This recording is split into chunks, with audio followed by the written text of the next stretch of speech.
Alrighty, ladies and gentlemen, boys and girls, and children of all ages. Hopefully, y'all can hear me pretty good now, better than I was when I came on earlier. But this is going to be a live podcast. I know I'm late. I mean, it's pretty late over there, but I didn't do this for the live audience.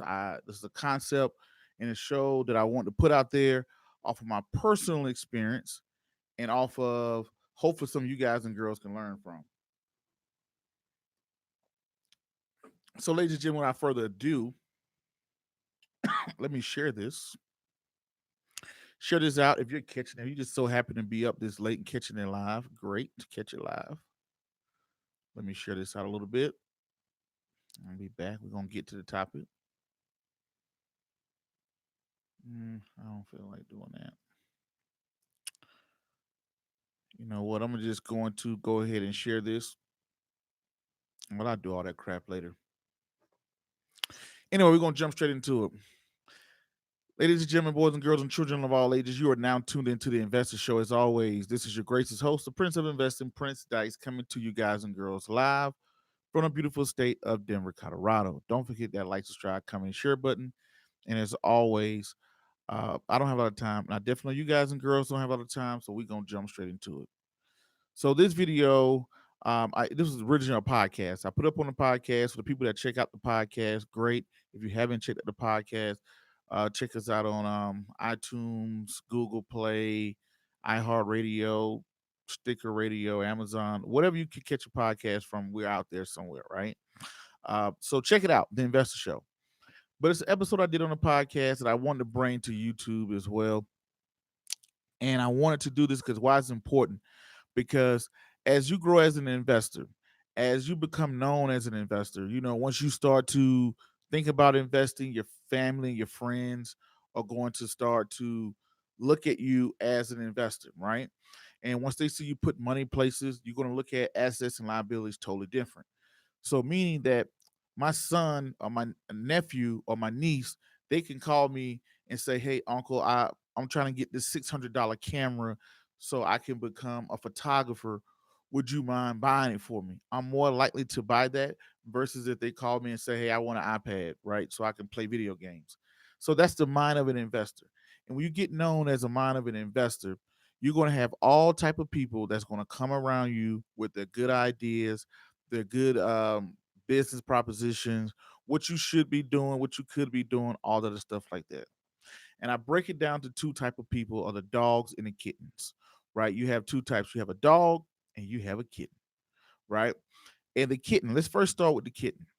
The kitten is the person, since you're known as an investor, you're the person that's putting up money, you're looking for towards the future.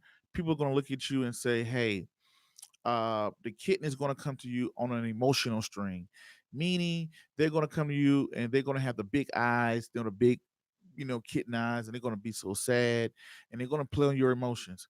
Meaning they're going to sit back and tell you, "Oh, um, I was sitting in bed and tying religion.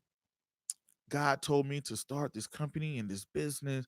Then I walked outside and it was written in the sky and all this other stuff like that," right? And they're going to have an emotional string to attach to what they're doing. And they're going to say, "Hey, give me your money or put money behind me so I could become, live out this dream," right? My hair look a little nappy there. But anyway, so when you're going to want to see this person do well, every time you call them, they're going to pick up the phone, they're going to answer. Everything is perfect. They're going to tie to your emotions. This is a calling from God, right? And when this is a calling from God, all they need is your investment and they're good to go, right? And what's going to happen, or what usually happens, first is you're a brand new investor, you're just starting out investor, you shouldn't even be considering startups anyway. But what usually happens is the person comes in and you got this young kitten and you're like, "Oh, I want to put the money behind them," and you put the money behind them. Now you get the money behind them. Now they have your money. Now this is the kitten. That's when all the problems start. All the problems going to come in because you had your emotions tied to it. You wanted them to see them do well, and now when you try to call them, you can't get them on the phone. They're not going to, they're going to always be so busy. They need to schedule a meeting with you. But when they was trying to recruit you as an investor, they pick up the phone every second. They respond to every message. They do everything, right? But now this kitten is having so many problems. And usually what they're going to want is they're going to want more of your money, right? They're going to say, even though they haven't, you put an investment in, they haven't returned anything back, they're going to want more of your money. Your kitten turns into a lion, right? Now, what I mean by a lion, because when it was a kitten, it was just so, everything was emotional. Everybody wanted you to help them out. But once they have what they want from you, and now that they're you pretty much when you give up your money, you give up your power. Now that they have your power, then they become a lion. Right now, they're you can't find them, you can't get them on the phone, no transparency, you don't know what's going on, and you see them.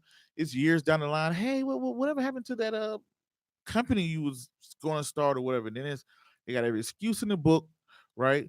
Well, this and that. I'm still working at it. And they're gonna ask you for more money or whatnot, right?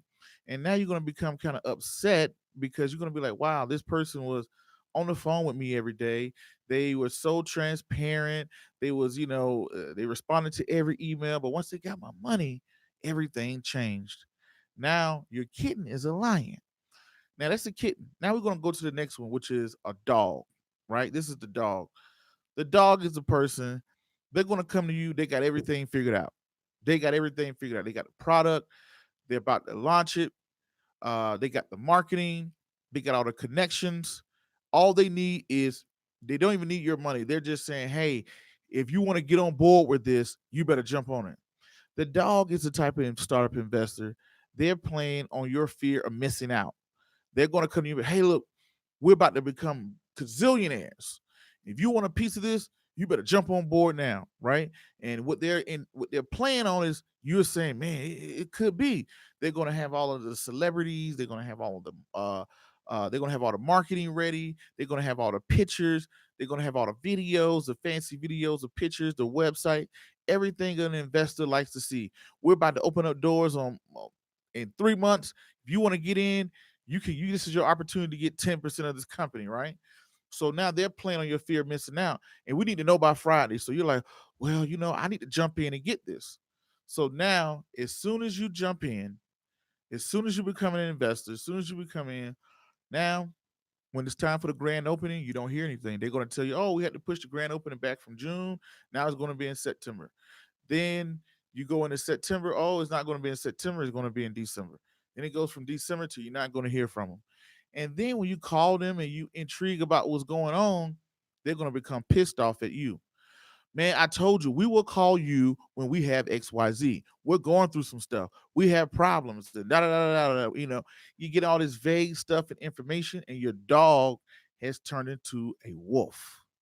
What I mean by that, that once little dog who had it all figured out, they about to hit it big, and you're about to go along for the ride.